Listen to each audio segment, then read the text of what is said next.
मैं doctor Anoop Patel, founder Om physiotherapy clinic and fitness centre Navrangpura Ahmedabad. मैं आज आपको बताने जा रहा हूँ साइटिका पेन को कम करने की एक्सरसाइज, साइटिका पेन को घर बैठे कैसे आप कम कर सकते हो उसकी एक्सरसाइज और थोड़ी सी टिप्स। सबसे पहले हम जानेंगे साइटिका क्या है, वो कहाँ से शुरू होती है और कहाँ खत्म होती है, उसका पेन किस किस वजह से हो सकता है। सबसे पहले मैं आपको बताता हूँ साइटिका पेन शुरू होता है L4, L5, S1, S2, S3। अभी ये L4, L5, S1, S2, S3 क्या है? ये हमारी जो रीढ़ की हड्डी आती है उसके अंदर हमारी वर्टिब्रा है, उसका मैं फोटो साइड में रख देता हूँ जिससे आपको मालूम हो जाए L4, L5, S1, S2, S3 क्या है। और साइटिका नर्व इन 5 वर्टिब्रा में से इन 5 में से निकलती है नर्व्स, जो वो इकट्ठा होकर जो बनती है उसे बोलते हैं साइटिका नर्व। L4 एक नर्व, L5 की, S1 की, S2 की और S3 की। इस तरह से ये 5 नर्व्स इकट्ठा होकर जो बनती है उसे बोलते हैं साइटिका नर्व। साइटिका नर्व हमारी बॉडी की सबसे लंबी और सबसे मोटी नर्व है।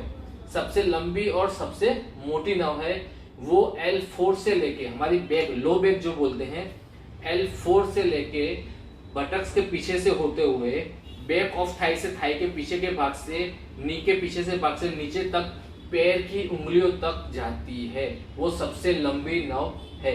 अभी वो हमारी जो रीढ़ की हड्डी होती है उसमें जो रीढ़ की 2 हड्डी के बीच में जो कुशन जैसा डिस्क होता है, जो गादी होती है, उसके दबने से जो नर्व प्रेस होती है और पूरे पैर में आपको टिंगलिंग नमनेस लगता है, जैसे झंझनाटी जैसा लगता है या पैर सुन्न हो जाता है, वो जो होता है उसे हम बोलते हैं साइटिका पेन। उसके हिसाब से पूरे पैर में आपको रेडिएटिंग पेन होगा जिससे हम बोलते हैं लंबर रेडिकुलोपैथी, उसको हम लंबर रेडिकुलोपैथी भी बोलते हैं। जो डिस्क होती है वो दबती है, उसके हिसाब से जो पेन होता है, जो नॉर्मल बैक पेन होता है उसे हम साइटिका नहीं बोलते। जो अपनी रीढ़ की हड्डी होती है उसमें बीच में जो कुशन जैसी डिस्क होती है वो दबती है और जो नर्व को प्रेस करती है उसे हम बोलते हैं साइटिका पेन। ये एक है जो साइटिका पेन फर्स्ट इससे होता है। दूसरा कि स्पाइनल स्टेनोसिस। स्पाइनल स्टेनोसिस किसे बोलते हैं? जो डिजनरेटिव चेंजेस हो जाते हैं, जो हमारी वर्टिब्रा होती है उसके बीच में जो कैनाल होती है वो नैरो हो जाती है, वो जो उसकी जगह कम हो जाती है उसे हम बोलते हैं स्पाइनल स्टेनोसिस। वहां पे बोन स्पर, जो हमारी हड्डियों का स्पर हो जाता है उसे हम बोलते हैं बोन स्पर, वो जमा हो जाता है और जो नर्व प्रेस होती है L4, L5 में उसे हम बोलते हैं स्पाइनल स्टेनोसिस। उसका भी एक फोटो मैं रख देता हूँ। ये टॉपिक बहुत लंबे उसके मैं अलग से भी एक वीडियो बना दूंगा जिससे आपको क्लियर हो जाए, लेकिन अभी मैं आपको शॉर्ट में बताता हूँ कि स्पाइनल स्टेनोसिस क्या है, जो डिस्क दबती है उसके हिसाब से जो होता है वो मैंने आपको बताया। अभी तीसरा है पिरिफॉर्मिस मसल, जो हमारा बटक्स में पीछे की साइड आता है। जो हमारी स्पाइनल जो साइटिका नर्व है वो हमारी पिरिफॉर्मिस मसल्स के बीच में से निकलती है। कई कबार पिरिफॉर्मिस मसल्स पे सूजन या तो खींचा हो जाने के हिसाब से भी हमें जो पेन होता है उसे हम बोलते हैं साइटिका पेन। जो बैक से शुरू नहीं होता है वो हमारी बटक्स से शुरू होता है, जो पिरिफॉर्मिस मसल, उसका भी मैं फोटो रख देता हूँ जिससे आपको क्लियर हो जाएगा कि पिरिफॉर्मिस मसल्स कहाँ आता है और कहाँ पे वो नर्व को प्रेस करेगा जिससे पूरे पैर में आपको टिंगलिंग, नमनेस और पेन जैसा फील होगा। अभी हमारी जो साइटिका नर्व है वो बैक ऑफ नी, नी के पीछे से 2 ब्रांचेस में डिवाइड हो जाती है। जो साइटिका नर्व है ऊपर से L4, L5, S1, S2 और S3, वो 5 नर्व इकट्ठा होकर बनाती है। फिर वो बैक ऑफ नी के पीछे के साइड से 2 हिस्सों में डिवाइड हो जाती है और उंगलियों तक और थंब तक जाती है। इस तरह से ये पूरा पेन उसका होता है। जो पिरिफॉर्मिस मसल्स के हिसाब से जो पेन होता है उसे हम बोलते हैं पिरिफॉर्मिस सिंड्रोम। उसका भी मैं अलग से एक वीडियो बना दूंगा जिससे आपको क्लियर हो जाए स्पाइनल स्टेनोसिस क्या है, पिरिफॉर्मिस क्या है। अभी हम सिर्फ एक ही टॉपिक के लिए उसकी एक्सरसाइज और उसका पूरा मैं आपको बताऊंगा कि जो L4, L5 के बीच में जो गद्दी होती है, जो हमारी डिस्क होती है वो दबती है, उसके हिसाब से जो नर्व प्रेस होती है उसे हम बोलते हैं साइटिका नर्व। तो मैं आपको अभी बताता हूँ कि उसकी एक्सरसाइज कौन सी है, लेकिन उससे पहले मैं एक इम्पोर्टेंट बता देता हूँ। ये जब भी आपको शुरू होता है, जब भी ये टिंगलिंग या नमनेस है या तो वहां पे पेन शुरू होता है, तो आप घर पे सबसे पहले आपको क्या करना है, समझो कि वो एक्यूट फेस में है, तो आपको घर पे आइस पैक रखना होगा। L4 L5 जो अपनी लोअर बैक है उसमें आइस पैक रखोगे, उससे क्लियर हो जाएगा। उससे आपकी जो रीढ़ की हड्डी है, आजू बाजू में जो सूजन आती है, आसपास में जो सूजन आती है वो कम हो जाएगी और आपका पेन चला जाएगा। दूसरा होता है क्रोनिक फेज, जो हम बोलते हैं 10-15 दिन से ज्यादा हो जाता है, उसे हम बोलते हैं क्रोनिक फेज।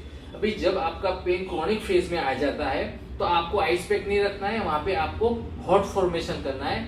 आप हॉट बैग आती है या गर्म पानी की जो थैली आती है उसको रखो, उसको 10-15 मिनट रख के आहिस्ता आहिस्ता उसका दिन में 3 से 4 बार सेक करोगे तो वहां पे जो सूजन होगी वो आहिस्ता आहिस्ता कम होती जाएगी और आपका साइटिका पेन का जो है वो आहिस्ता आहिस्ता घर बैठे ही क्लियर हो जाएगा। आपको ये एक्यूट फेज और क्रोनिक फेज को भी समझना होगा। एक्यूट फेज जो 10-15 दिन के अंदर जो पेन होता है उसे एक्यूट बोलते हैं, और क्रोनिक जो 15 दिन से पुराना हो जाता है उसे हम क्रोनिक पेन बोलते हैं। एक्यूट पेन में आपको आइस पैक रखना है, क्रोनिक पेन के अंदर आपको हॉट फॉर्मेशन करना है, जैसे कि गर्म पानी की थैली या जो गर्म इलेक्ट्रिक बैग आती है उसको रखना है, लेकिन वो ज्यादा गर्म नहीं हो जाए, वो संभालना है, नहीं तो हमारी स्किन बर्न हो जाएगी। अभी मैं आपको बताता हूँ इसकी एक्सरसाइज कि ये कौन सी एक्सरसाइज करोगे जिससे आपका साइटिका पेन घर बैठे कम हो सकता है। और आपको लगे कि ये सारी एक्सरसाइज सब करने के बाद भी आपका साइटिका पेन कम नहीं हो रहा है, तो आप आपके नजीक की फिजियोथेरेपी सेंटर में, या तो फिर मैं यहाँ पे अपना कॉन्टेक्ट नंबर दे देता हूँ, आप मुझे भी कॉल करके पूछ सकते हो कि इसके अंदर अभी आगे क्या करना है। अभी मैं आपको बताता हूँ इसके अंदर कौन सी एक्सरसाइज आपको करनी होगी। मैं आज आपको बताता हूँ साइटिका पेन को कम करने की एक्सरसाइज। सबसे पहले आपको साइटिका पेन को कम करने के लिए लेटना होगा।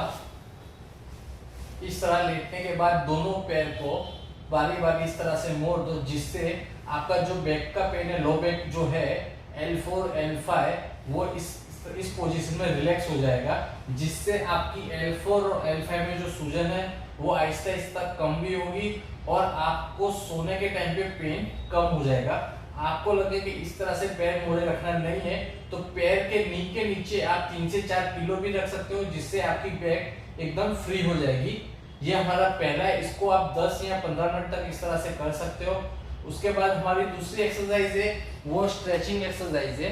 वो स्ट्रेचिंग एक्सरसाइज करने के लिए इस तरह से आपको एक टॉवेल की जरूरत होगी।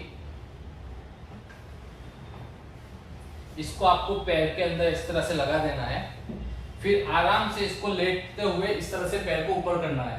पैर को घुटने में से मोड़ना नहीं है, इसको आपको इस तरह से सीधा ही रखना है। जितना आप ऊपर तक खींच सको तब तक आपको इसको खींचना है, और ये खिंचाव अपने हाथ के जोर से करना है, कमर से नहीं करना है, नहीं तो हम जो बैक पेन कम कर रहे हैं उसकी जगह वो बढ़ जाएगा।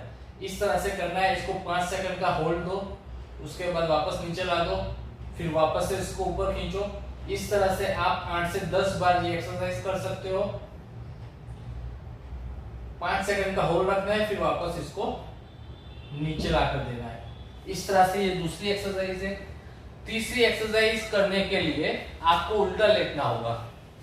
इस तरह से उल्टा लेटने के बाद दोनों हाथ का भार जो है इस तरह के शोल्डर लाइन पे लाकर आराम से इस तरह से उतना ऊपर होना होगा। बस इस तरह से रहने के बाद 5 सेकंड का होल्ड करो, फिर वापस नीचे आ जाओ। वापस से ऊपर हो जाओ, 5 सेकंड का होल्ड, 1 2 3 4 5, वापस से नीचे आ जाओ। वापस से ऊपर हो, 1 2 3 4 5, वापस से नीचे आ जाओ। इस तरह से ये एक्सरसाइज भी आप 8 से 10 बार कर सकते हो। ये 3 एक्सरसाइज आपको करनी होगी। ये 3 एक्सरसाइज आप दिन में 3 से 4 बार करोगे, जिससे आपका साइटिका पेन घर बैठे आराम से क्लियर हो जाएगा। इसके साथ मैं ये वीडियो समाप्त करता हूँ। जय हिंद।